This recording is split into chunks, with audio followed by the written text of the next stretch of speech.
L'annuncio della chiusura del McDonald's in pieno centro a Treviso, il sindacato chiede un incontro urgente per salvare i 14 dipendenti avviati al licenziamento. Spunta a Treviso un terzo caso di sospetta infezione del pericoloso batterio che si annida nelle macchine utilizzate negli interventi a cuore aperto. L'ULSS 2 avvia le verifiche, intanto continuano le telefonate allarmate di pazienti all'ospedale. Risarcita anche la nipote non convivente per la morte del nonno in un incidente stradale. La sentenza del Tribunale di Treviso per il giudice quello che ha rilevanza è la perdita di un affetto. Dal 2014 guida il comando dei Vigili del Fuoco di Treviso, ma per Nicola Amici era il tempo dei saluti, promozioni in arrivo, entro un paio di mesi l'addio. Mi resta nel cuore lo spirito dei miei ragazzi, dice. Razzia prenatalizia in un centro commerciale per 2 ladri serbi che usavano giubbotti speciali con doppie tasche segrete, ma una commessa li ha fatti arrestare. In un'epoca di grande conflittualità a Cendon di Silea nasce il condominio solidale, inquilini che si aiutano nelle faccende quotidiane, spendono tempo per gli altri e condividono anche gli addobbi natalizi. Viaggio tra i presepi della Marca, Breda di Piave, un'attività realizzata pensando ai territori colpiti dal disastroso maltempo di fine ottobre. Telespettatori di Antena 3, buonasera, ben trovati all'edizione trevigiana dei nostri telegiornali. In primo piano il lavoro, meglio il caso McDonald's. Ieri proprio nel nostro telegiornale abbiamo annunciato la notizia della chiusura del centro, della sede del McDonald's in pieno centro a Treviso, a Ponte San Martino a Treviso, con il licenziamento previsto per i 14 lavoratori, chiusura stabilita al 31 dicembre di quest'anno. Da oggi inizia la mobilitazione del sindacato per salvare quei posti di lavoro. È fissato a metà mese il futuro dei 14 lavoratori del McDonald's di Ponte San Martino a Treviso. Si terrà infatti sabato 15 dicembre l'incontro tra aziende e sindacati dopo l'annuncio lampo della chiusura definitiva il 31 dicembre dell'attività lungo il Sile. Come organizzazione sindacale abbiamo chiesto l'incontro alla proprietà perché vogliamo vederci chiaro sulle prospettive di questi lavoratori, quasi tutti giovani, in età tra 30 e 40 anni, quasi tutte donne, la cui ricollocazione non è scontata. Non una parola sui motivi che hanno portato questa drastica chiusura, in un locale comunque frequentato soprattutto da giovani e studenti in attesa che partano le corse della vicina autostazione di lungo Sile Mattei. Ci è stato detto che il locale, nella procedura e nella comunicazione ufficiale alle organizzazioni sindacali, andrà in chiusura a fine anno. Non c'è stata data altra spiegazione. Di certo c'è il bilancio tra costi e ricavi, con possibili rincari degli affitti in centro storico, probabilmente poco bilanciati in un settore dove solo la grande quantità di venduto garantisce il pareggio dei conti. Ma anche la concorrenza delle attività in periferia, con più comodità per i parcheggi. La speranza comunque è nella ricollocazione dei lavoratori in altre sedi, quella di Strada Ovest per prima. Questo lo vedremo e lo discuteremo insieme alla proprietà. Per noi è importante che la situazione si risolva senza impatto sui livelli occupazionali. Informeremo anche le istituzioni locali di quanto sta succedendo. Ora l'incubo del batterio killer con un terzo caso sospetto che spunta nella Marca, verifiche in corso, dice il direttore generale dell'ULSS 2 Marca Trevigiana. Intanto continuano ad arrivare raffiche di telefonate ogni giorno in ospedale da parte di pazienti allarmati.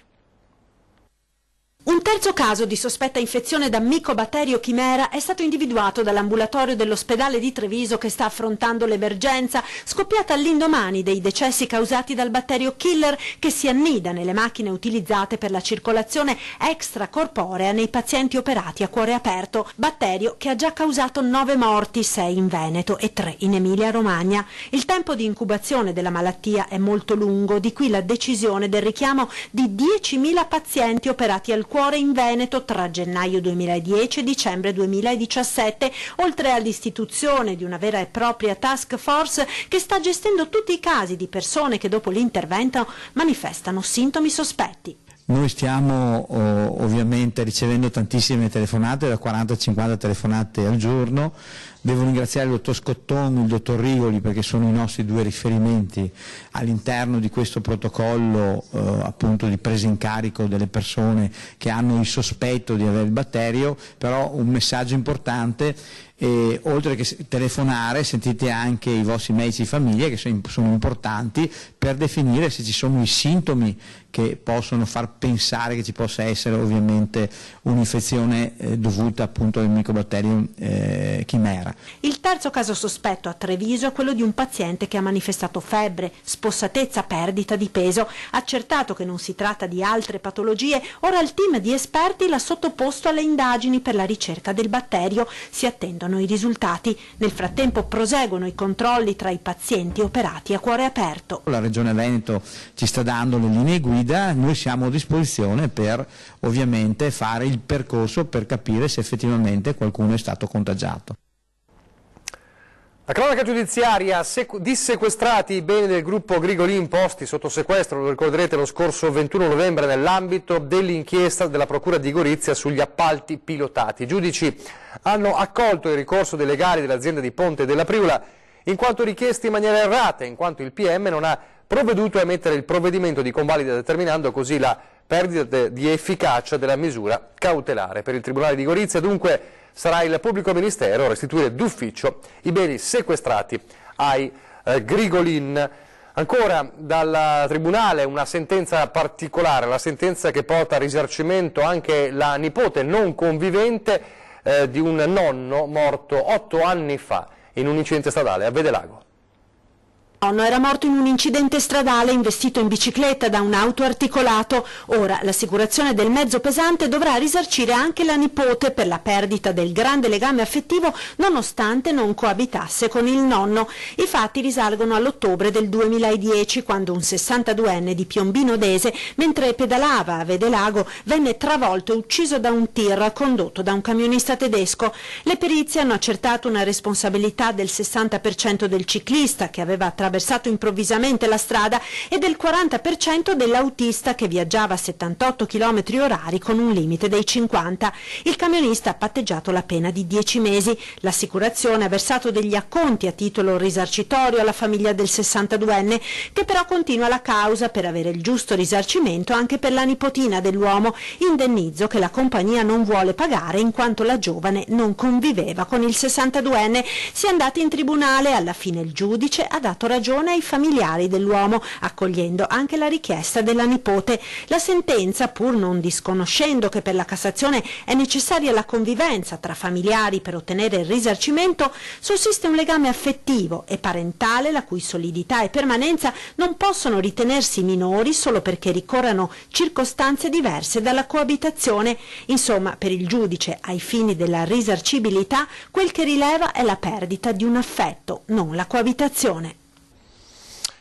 A proposito di incidenti, un incidente singolare ma dagli esiti gravi a quanto pare nel pomeriggio di oggi, poco dopo le 16 in via Liguria a Conegliano, quando un quarantenne che si trovava su un monopattino elettrico è scivolato dal monopattino elettrico ed è caduto a terra procurandosi diverse gravi lesioni, una brutta caduta che ha richiesto l'intervento del SUAN 118 arrivato sul posto sia con l'ambulanza che con l'elicottero. È stato portato il quarantenne con l'elisoccorso all'ospedale di Treviso ed è in prognosi riservata sul posto anche la polizia locale di Conegliano per questa caduta dal monopattino elettrico. E adesso a Castelfranco, dove una coppia di serbi voleva fare uno shopping natalizio particolare, ovviamente non pagando, razziando un centro commerciale, ma gli occhi vigili di una commessa ha portato al loro arresto. Uno shopping natalizio ma senza pagare. Nella loro auto c'era di tutto, scarpe costose, vestiti, cinture, motoseghe, smerigliatrici, persino giochi della Lego. E per razziare la merce avevano realizzato degli speciali giubbotti con doppia tasca segreta e magnete per eludere il sistema antitaccheggio. Ma due giovani serbi di 30-36 anni in azione al centro commerciale I Giardini del Sole di Castelfranco non avevano fatto i conti con gli occhi vigili di una commessa. La loro avidità li ha traditi. Quando ormai avevano l'auto piena, hanno pensato che la ciliegina sulla torta sarebbero state delle scarpe da 300 euro. Ma la dipendente di uno dei negozi ha notato il loro muoversi sospetto e ha chiamato i carabinieri che li hanno bloccati nel parcheggio. Fine dello shopping e soggiorno natalizio in carcere. E adesso parliamo del comando dei Vigili del Fuoco di Treviso, impegnato in tante operazioni. Dal 2014 lo guida l'attuale appunto comandante Micciole, che però a breve lascerà proprio il comando dei Vigili del Fuoco di Treviso. Che fa, comandante, ci lascia? Sì, è arrivato il momento, mi dispiace tantissimo, questa è una splendida provincia, però è arrivato questo momento. 5 anni alla guida del comando dei Vigili del Fuoco e ora il tempo dei saluti. Una promozione, tempo un paio di mesi, dovrà lasciare la guida delle sue squadre, destinazione per ora top secret. È emozionato Nicola Micciole e non potrebbe essere altrimenti. Ripensare a un lustro di attività e di impegni in ogni fronte mette certo i brividi.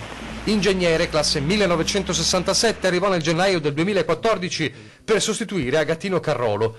Treviso la conosceva bene, avendovi lavorato tra il 95 e il 2009 come funzionario tecnico, una provincia decisamente impegnativa. Il comando di Treviso, il comando dei Vigili del Fuoco di Treviso è un comando anche riconosciuto nell'ambito del Corpo Nazionale, conosciuto nell'ambito del Corpo Nazionale per le competenze che ha sviluppato in questi anni. Dall'attività più ordinaria agli interventi difficili e pericolosi, l'impegno è stato uguale, dentro e fuori la Marca. Solo nell'ultimo anno, come ha ricordato nel giorno di Santa Barbara, la tragedia del ponte Morandi a Genova, l'esplosione dell'autocisterna a Bologna, il dramma della montagna devastata e della Golena allagata. Ma anche, scorrendo il nastro del tempo, il terremoto nel triangolo Marche-Abruzzo-Lazio nel 2016, la tromba d'aria di Conegliano sempre nel 2016, l'incendio alla Chiarie Forti di Silea nel 2015, i tanti roghi spenti nelle abitazioni o nelle aziende in tutto il territorio. Raccolgo il frutto di un lavoro svolto insieme a tanti colleghi, a tutti questi colleghi del comando, però insomma ecco, diciamo, è un momento che doveva arrivare. Troppo presto, dice, per fare bilanci, ma una sensazione concreta c'è. Mi porterò il cuore innanzitutto di questi ragazzi, la voglia di fare di questi ragazzi, di questi colleghi dei Vigili del Fuoco, di questo comando, da cui ho imparato tantissimo. Torniamo a parlare di sanità adesso con importanti novità per i reparti di cardiologia e ginecologia dell'ospedale di Montebelluna. Nuovi primari, medici e infermieri sono in arrivo all'ospedale di Montebelluna. Stamane presso la direzione medica del San Valentino si è svolta una conferenza stampa per presentare le numerose novità che di fatto vedono da una parte risolvere alcune carenze e dall'altra potenziare i servizi alla cittadinanza. Si inizia da un concorso per un primario cardiologo che entro 5-6 mesi entrerà in servizio. Inoltre sono già partiti telegrammi per l'assunzione di 3 medici, di cui 2 a tempo indeterminato per il reparto di cardiologia. Fortunatamente abbiamo fatto il concorso da poco, sono già partiti i telegrammi ed andremo ad assumere 3 cardiologi per l'unità operativa complessa di cardiologia di Montebelluna. E in più siamo partiti, lunedì partiremo col bando, faremo il bando per il nuovo primario cardiologo a tutto tondo, sempre per l'ospedale di Montebelluna. Altre novità riguarderanno il reparto di ginecologia. È stato fatto un concorso, si sono presentati 9 candidati, sono stati fatti idonei. Per quanto riguarda Montebelluna arriverà un nuovo ginecologo e per quanto riguarda Castelfranco arriveranno dei ginecologi, ma anche saranno i turni, come dire, coperti anche da medici ginecologi che si turnano da Treviso. Un concorso per 3 nuovi medici riguarderà anche l'unità operativa di ortopedia e traumatologia che dovrà trasferirsi a Montebelluna, mentre la graduatoria del recente concorso per l'assunzione di infermieri permetterà al San Valentino di averne 3 destinati al pronto soccorso del San Valentino, che copriranno il turno dalle 20 alle 24. Montebelluna e Castelfranco hanno un unico ospedale articolato su 2 sedi con 600 posti letto. Castelfranco si avvia verso la specializzazione oncologica con l'arrivo dello IOV, mentre Montebelluna rinforza il suo ruolo di ospedale di territorio. Cambiamo argomento, parliamo di vita condominiale. Siamo abituati un po' dalla tradizione e anche dalla realtà, in effetti, dalla cronaca, a pensare alla vita di condominio come un luogo di grande conflittualità, ma in un condominio di Cendon di Silea le cose non vanno così. Si trattava della terrificante riunione di condominio bimestrale che si svolgeva a turno nelle case dei vari inquilini. Abbiamo fatto lei, Presidente, questa volta. Allora, dichiara aperta la seduta! Se l'idea dell'assemblea condominiale nell'immaginario comune si avvicina a questa, ci sono delle sorprendenti eccezioni. A Cendon di Silea, in via degli Alpini, le 20 famiglie residenti nel condominio Le Palazzine hanno deciso di aiutarsi l'un l'altra con una bella iniziativa di solidarietà condominiale. Questa idea nasce appunto vedendo tanti gruppi di volontariato che fanno volontariato appunto fuori casa, oppure queste banche del tempo, e abbiamo pensato di fare un'idea nostra che non fosse quella di andare fuori casa, ma di farlo proprio nel condominio. Nessuno chiede, ma ciascuno si mette a disposizione degli altri e lo scrive in bacheca. Così Angela, che è infermiera, potrà fare l'iniezione a chi ne ha bisogno, Nora tiene in ordine le scale, un altro inquilino va a fare la spesa se qualcuno è malato, un altro ancora ritira per tutti i bidoni dell'immondizia. C'è poi chi fa piccole riparazioni, chi assistenza al computer, chi aiuta i bimbi a fare i compiti, o i ragazzi insegnano ai meno giovani ad usare lo smartphone. Insomma, ognuno fa qualcosa per gli altri senza pretendere nulla. Il nostro tentativo è quello in realtà di non chiedere assolutamente nulla, la gratuità, quindi il dare, il fare volontariato, ma neanche il buon vicinato, l'essere vicino agli altri e esserci nel momento in cui serve. E con l'arrivo delle feste anche i più piccini sono stati coinvolti. Abbiamo messo il presepe, l'albero e le decorazioni lungo la scala, anche nel garage. Sempre in armonia e sempre anche col sorriso, dopo diciamo. Non abbiamo mai avuto discussioni, infatti siamo 20 condomini e tutti quanti ci dicono ma andate tutti d'accordo, perché ci sono realtà che sono in 4 e non vanno d'accordo. Già, perché quello che stupisce è che queste famiglie, in un'era di continui conflitti, siano riuscite a trovare l'armonia. Non è che rappresentiamo la santità, detta così, perché comunque le nostre sane baruffe le facciamo, quando è ora di dire le cose le diciamo, però il tentativo è andare un po' oltre questo, nel senso che ci si guarda in faccia e ci si aiuta. Questa è un po' la scommessa. Siamo bravi.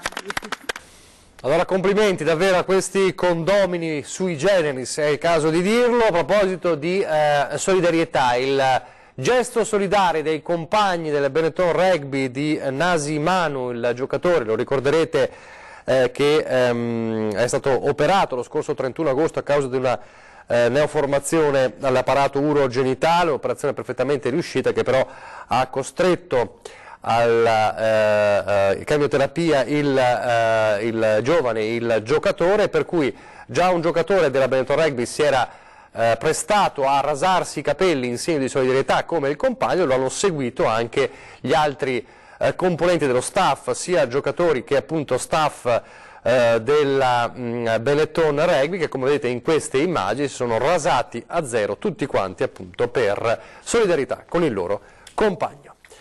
Importante riconoscimento a Roma per una storica famiglia trevigiana, e non per le attività che svolgono da quasi un secolo, ma per aver diversificato, puntando sul turismo. Stiamo parlando della famiglia Biasuzzi.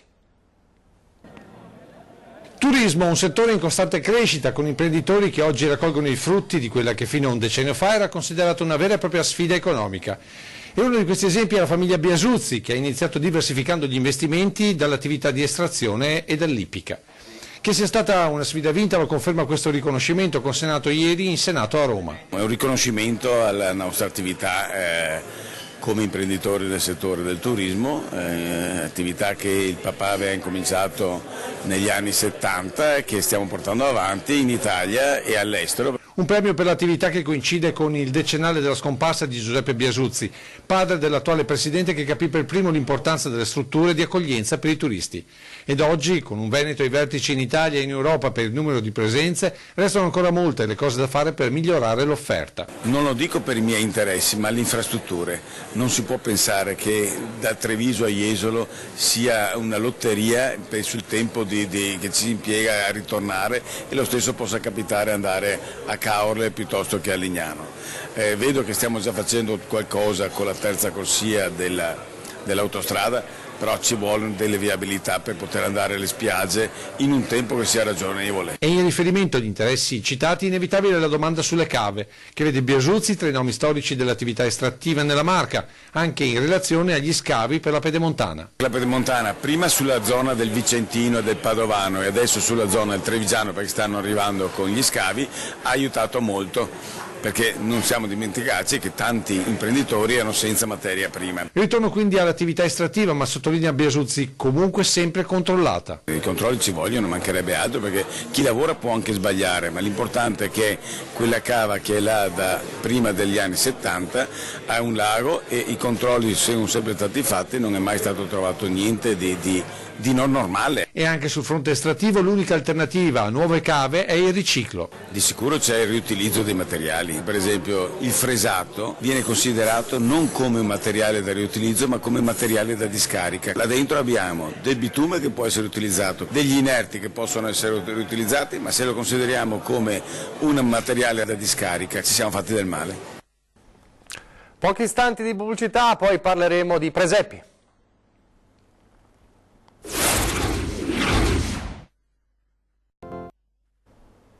Rieccoci in studio in diretta, il nostro viaggio tra i presepi della Marca ci porta a Breda di Piave con una nattività dedicata alla montagna ferita dal maltempo. So this is Christmas, and what have you done? Ho pensato alla tragedia successa a fine ottobre nel Bellunese e quindi ho pensato che, malgrado tutto, la vita rinasce. And so this is Christmas, I hope you had fun. Ho rappresentato le strutture degli alberi spezzati e nel fondo le montagne del Bellunese, le Trecine Lavaredo, la Marmolada.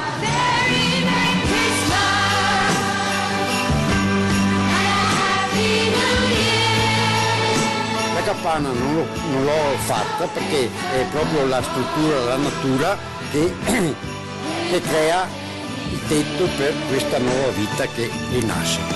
So this is Christmas, for weak and for strong, the rich and the poor ones. Questo presepe è visibile nella mostra di presepi a Treviso, nella chiesa Santa Maria Maggiore, e buone feste a tutti.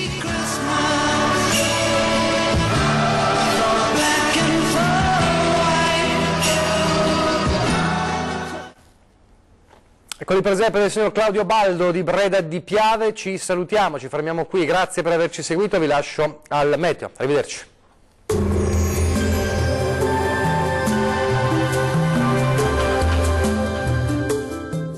Tonus Laboratorio del Piede, centro altamente specializzato nella costruzione di plantari su misura, dedica nuove tecnologie di rilevazione dei carichi posturali per dare voce alla filosofia di benessere che lo caratterizza. Ben ritrovati al meteo. Peggiora il tempo con qualche fenomeno sulle nostre regioni, ma vediamo il dettaglio. Sul Veneto al mattino il cielo risulterà nuvoloso e spesso coperto con qualche pioggia sparsa, possibile soprattutto sui settori montuosi. Col passare delle ore la situazione andrà via via migliorando con tempo più asciutto ovunque. Temperature minime comprese tra 2 e 6 gradi. Valori massimi oscillanti invece tra 9 e 11 gradi circa. Vediamo ora che tempo farà sul Friuli Venezia Giulia. Anche in questo caso sarà una giornata all'insegna di un tempo per lo più stabile. Al mattino sulla nostra regione il cielo risulterà coperto con qualche precipitazione sparsa, ma in via di esaurimento già dal pomeriggio, con ampio soleggiamento. Temperature minime tra 5 e 6 gradi. Massime oscillanti invece tra 11 e 13 gradi. Vediamo infine la situazione meteorologica del Trentino Alto Adige.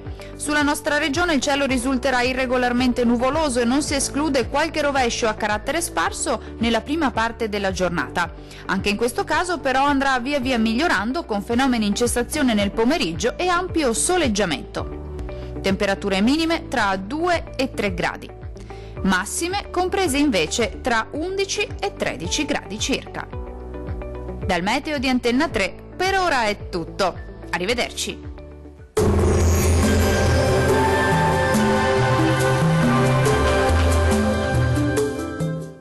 Tonus è il miglior negozio di calzature e moda comoda. Qui troverete il più vasto assortimento di calzature Fratelli Tomasi, eleganza e comodità, perché camminare è vivere.